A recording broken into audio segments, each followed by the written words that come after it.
Actually दोनों सही है। गलत क्या है? हालात।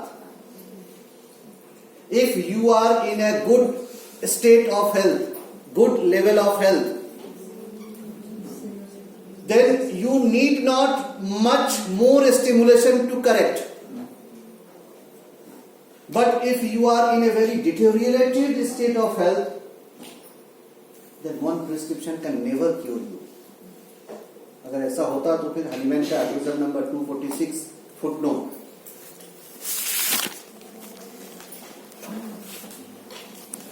अब चीज क्या है? That understand certain disease condition will respond in one dose, because the person who is having this disease condition is in a better state of health, is in a good state of health. Certain disease condition requires so many repetitions, जो हमने sequence और इसके बाद में कहा, because the person who is having this disease is in a worst or deteriorated state of health. If your state of health is so much endangered, if your state of health is so much deteriorated, then how can you think of curing this disease in one dose? आप curing in one dose की बात कर रहे हो, तो फिर Hahnemann का एफरोजम number 172 to 204 बेकार है। वन साइडेड डिजीज, या फिर हम हनीमैन से भी ज्यादा स्मार्ट हैं, वन साइडेड को भी एक डोज में ठीक कर देंगे। क्यों?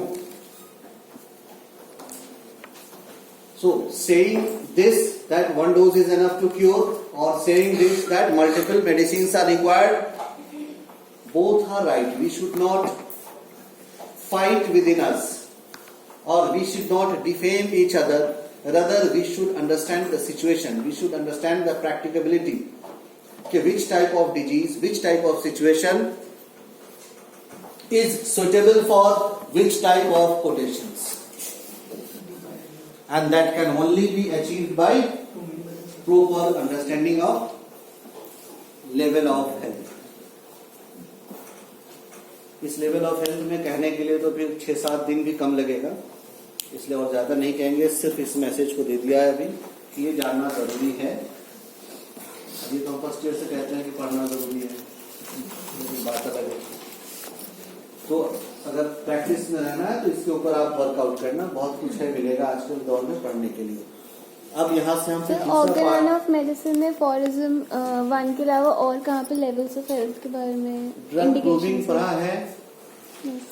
पक्का? कसम से? Why Hahnemann says that one medicine should be proved on different constitution, different age group, different individual? Why? Have Hahnemann fixed that for proving you should repeat only 9 doses? No. Repeat only 1 dose? Sir सबकी अलग अलग susceptibility होती है, कुछ लोग कुछ सबकी अलग अलग हेल्थ नहीं है, लेवल ऑफ हेल्थ। तभी तो कहा कि किसी को कोई ड्रग 3 डोज में प्रूविंग शुरू हो गया, किसी को 15 दिन देने के बाद भी नहीं शुरू हुआ। Which factor decide this? Level of health. एक बार एफरोजम नंबर 136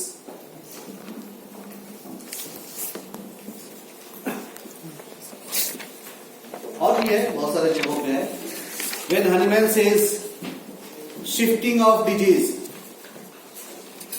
ये कौन से पार्ट से कहां तक जाएगा, देन विच फैक्टर, हम अगर पहली बार बीमार पड़े तो हमारे पैर में दर्द हो रहा है, हमारे पेट में दर्द हो रहा है, या हमको मेनिंजाइटिस हो रहा है, विच फैक्टर विल डिसाइड? जो ससेप्टिबिलिटी कहते हैं, ससेप्टिबिलिटी तो ठीक है, ससेप्टिबिलिटी में अब ये क्या है ऐसा जो ये डिसाइड करेगा? Level of health. और एक और चीज, आपके पास अगर ऑर्गेनन ऑफ मेडिसिन है, सवाल पूछे हो तो बता ही दूं। इंट्रोडक्शन रिटन बाय हनीमैन जो है, इंट्रोडक्शन पैराग्राफ नंबर 51 किताब है, तो जो पैराग्राफ 51 है इंट्रोडक्शन का, वहां पर देखना, our vital force acts according to our physical constitution, and then what is physical constitution, कौन कैसा बना है, क्या है लेवल ऑफ हेल्थ। मिट्टी के बने हो कि लोहे के कि पत्थर के। अब जब हम रूह फूकेंगे तो वैसे ही बन के निकलोगे।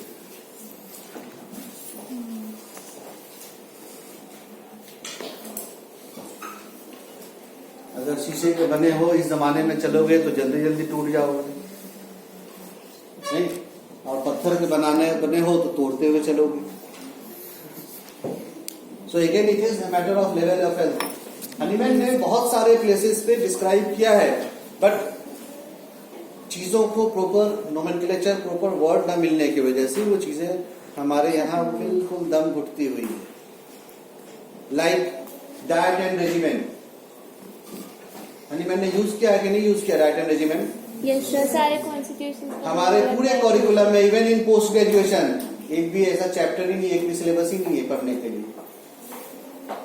और ऑर्गेनिक डिजीज में लिखा है, बस वहीं पे लिखा हुआ है। आज एलोपैथी में डाइट एंड रेजिमेंट के ऊपर आप अलग से डाइटिशियन का डेवलपमेंट होना शुरू हो गया। हमारे यहाँ दवाई खाने से पहले खाने पे परहेज है, खाने के बाद खाने पे परहेज है, कॉफी, लेकिन ये परहेज बताने वाला कोई नहीं है। No dietitian. सबसे पहला इंपॉर्टेंस है डाइटिशियन का, एफोरिज्म नंबर 7। फिर बात बोलोगे सब्जेक्ट से हम हट जाएंगे।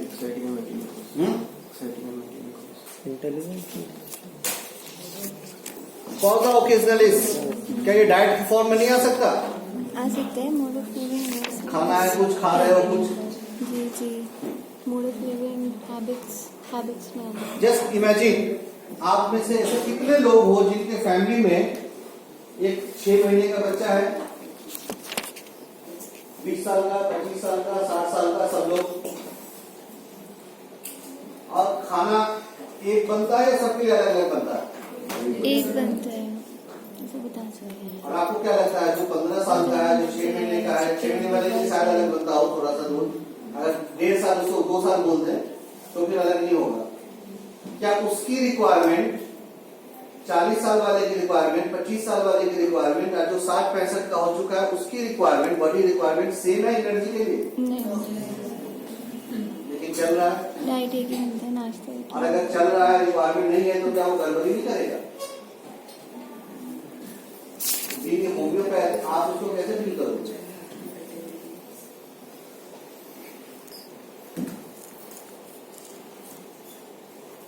अगर वो गड़बड़ी करेगा, इसका यकीन है, तो बीइंग ए होम्योपैथ आप कैसे डील करोगे?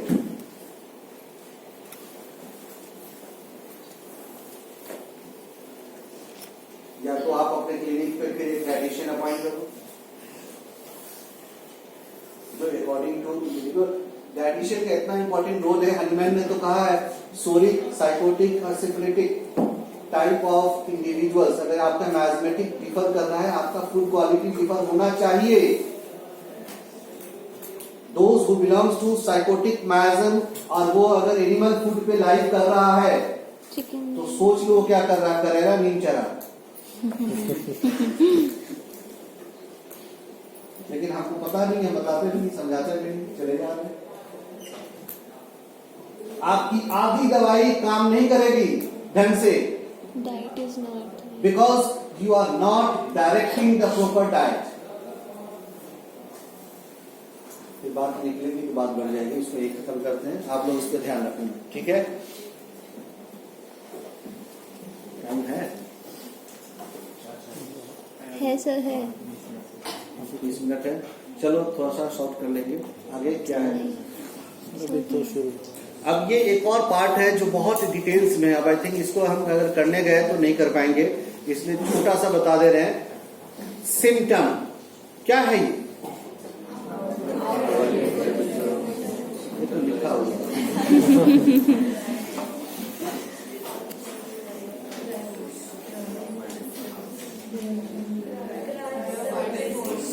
The whole phenomena of homeopathy depends on only 3 things. What is symptom? Symptom है? ये होम्योपैथी का जान है। This is the core and life of homeopathy. आप ये बेलाडोना है या ये कर्केरिया कार्प कैसे पहचानते हो? पेशेंट को कैसे पहचानते हो?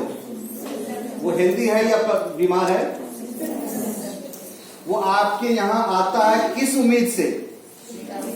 सिम्टम खत्म हो जाए। वो आपके यहाँ जाता है तो क्या नहीं रहता है उसके पास? सारा फिनोमेना कहाँ है? और still we are very careless about studying symptomatology, and this is one of the greatest reason of our failure. आपको अगर दिल करे तो aphorism number 12, aphorism number 16 footnote पढ़ के देखो.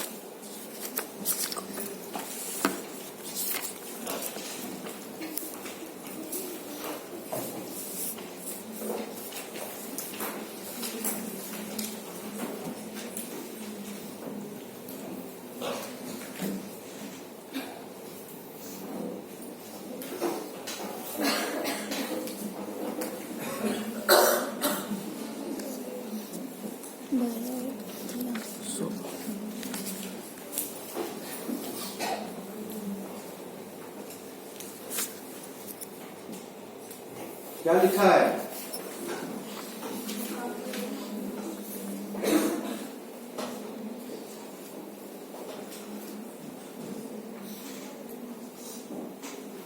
चलो क्लासरूम में फिर से पढ़ लेते हैं.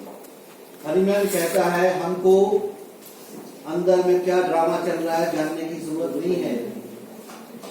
क्या इलेक्ट्रोकेमिकल चेंजेस हो रहे हैं जानने की जरूरत नहीं है. वो सारी चीज जो हमारे प्रेजेंट सेंस से परसेप्टेबल नहीं है उसमें सुप्रा सेंसुअल होने के बाद जानने की जरूरत नहीं है. जो जरूरत है वो नेचर ने, गॉड ने हमारे सेंसेस के ऊपर दे रखा है. And whatever we perceive through our senses is nothing but symptom. उसके आगे जानने की जरूरत नहीं. प्रैक्टिकली अब आप कुछ रिसर्च थ्योरी जान रहे हो तो अलग बात. So practically for our purpose, our work, जितने में हो पाएगा नेचर ने उतनी फैसिलिटी हमको दे रखी है. And that is the knowledge of symptom. ये कहना इसलिए चाह रहे थे कि this is the most important, most vital part of our practice, clinical practice, and this is highly neglected. क्यों? हम मटेरिया मेडिका में रट लेते हैं, सिम्टम रट लिया, इंफॉर्मेशन मिल गई, लेकिन मेडिसिन का नॉलेज नहीं. That is no practical or working knowledge of materia medica, although we have engulfed all the symptomatology of materia medica. Materia पढ़ के और अगर पेशेंट का पिक्चर सामने न दौड़े तो समझो अभी तक मटेरिया पढ़ना शुरू नहीं हुआ. जब आप सिम्टम पढ़ रहे हो तो वो लाइव दिखना चाहिए आपके आंखों के सामने.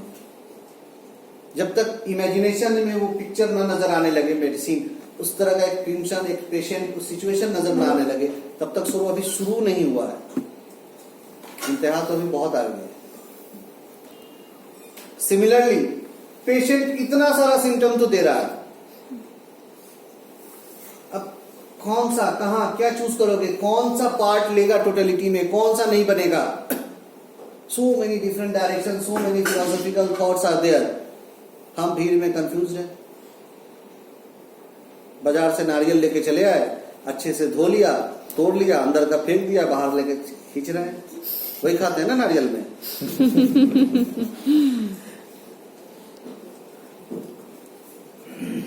सो importance of symptom is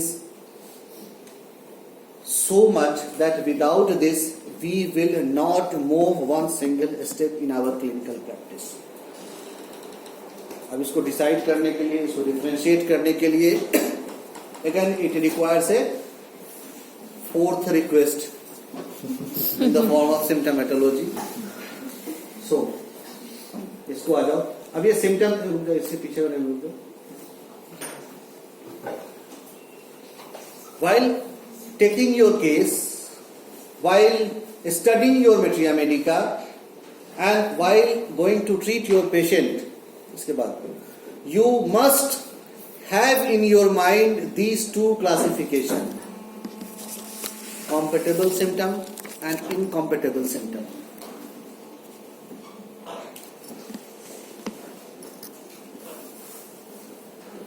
army के अंदर कौन मेजर बनेगा, कौन कर्नल बनेगा, कौन सूबेदार बनेगा, ये डिसाइड तो बाद में होता है। कौन आर्मी में आएगा और कौन नहीं आएगा, इसका फिल्ट्रेशन पहले होता है ना। This is the first filtration. क्या आप केस टेकिंग में सबको उड़ेल के रख लिया, भीड़ जमा कर लिया, तो फिर लंगड़ी लुल्ली फौज हो जाएगी तैयार। So first you must have this much in your mind कि केस टेकिंग में हम लिखें। ये इसलिए बता रहे हैं, आपको मिलता है केस टेकिंग फॉर्मेट, जब प्रैक्टिकल की बात कर रहे हैं, आप कॉलेज में हो, और फॉर्मेट में क्या होता है, कॉलम्स बने होते हैं। हमारा काम और आसान। अब क्या होता है, उसमें भरना है। अब अगर कम भरेंगे तो सर नाराज हो जाएंगे, और जगह है ही है तो फिर खाली क्यों छोड़े। फिर अक्सर कभी कभी मिलता है, लिखा हुआ मिलेगा, केस टेकिंग कर लिया, male patient menses absent.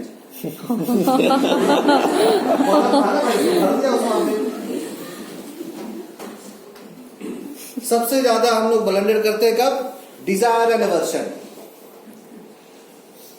Dzire and aversion is no doubt important rubric, but जरूरी है कि हर पेशेंट के अंदर कोई ना कोई मार्ग प्रिस्क्राइबिंग पॉइंट वहां मिले ही मिले। लेकिन आप लोग ईमानदारी से बताओ, कितने ऐसे लोग हो जो केस टेकिंग करते हो जिसने अपने डिजायर एंड एवर्शन का कॉलम खाली छोड़ा है अपने कॉपी में केस टेकिंग करते वक्त। तो सुधर रहे हो। जबरदस्ती हम लोग निकालते हैं, जो उसको बोनी हुसैन कहता था ना कि गले में उंगली डाल के निकालना जवाब, वैसे करते हैं हम लोग डिजायर एंड एवर्शन लिखने के टाइम। क्या खाने में अच्छा लगता है, सब कुछ खा लेते हैं। नहीं नहीं, एक बताइए। नहीं, खट्टा मीठा तीता नमकीन, पेशेंट बोला मिल रहा, हम चारों खा लेते हैं। नहीं, पहले किसको खाइएगा। कभी कभी बात वो भी नहीं बनती तो बोलेगा अच्छा चारों रखा हुआ है, आंख बंद करके हाथ किस पर रख दीजिए आप। अब ये आ गया desire. This is not compatible symptom. Compatible symptom के लिए aphorism number 153, uncommon, peculiar, characteristic, singular, striking, इनमें से कोई एक कैरेक्टर है क्या? अगर इनमें से कोई एक कैरेक्टर है, उसी सिम्टम को उसी कॉलम के आगे अपना सिम्टम लिखो, रेस्ट लीव इट। वो सब काम का नहीं है, और निकम्मों को जमा कर लोगे बाद में मुसीबत क्रिएट करेगा। कहीं पे जा रहे हो, किसी मिशन में जा रहे हो, दो चार बीमार को ले जाओ, तो आप मिशन पूरा करोगे या बीमार को संभालोगे? और एक बीमार दो को और खराब करेगा, बैठ के आप उसकी जिम्मेदारी करो। इसलिए जिसको उस मिशन में जाने का है वही आगे जाएगा, जो नहीं जाने का उसको घर पे होम लीव छुट्टी करके दे दो, घर पे वो बैठ के वो नेटफ्लिक्स देखेगा आजकल। So we must be careful during case taking that what type of symptom that we are going to collect and what type of symptom we will take it off for further inquiry or for anything else, but not to include in your totality of symptom. अब इसके भी है, Hahnemann ने जिसको general और वेग कहा, इसको कहा क्या कहा, फिर डिटेल सिम्टोमेटोलॉजी। इनकम्प्लीट सिम्टम बोनी हुसैन के अकॉर्डिंग, कॉमन सिम्टम केंट के अकॉर्डिंग। अब अभी क्या है, इत्तेफाक से ना हम ताऊ हनीमैन जी से मिल सकते हैं, न छोटे ताऊ बोनी हुसैन से मिल सकते हैं,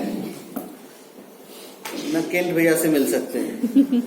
प्रैक्टिकली हमने अपनी तरफ से आपको एक गाइडेंस दे दी है, इसको फॉलो कर लेना, ये मिल जाए तो इंक्लूड करना, ना मिले तो इंक्लूड मत करना। और वो क्या है ये पढ़ लेना। These group of symptoms are those which have neither a strong intensity nor having any modifying factor। अगर ये नहीं है तो मत करो, है तो उठा कर रखो, बात खत्म।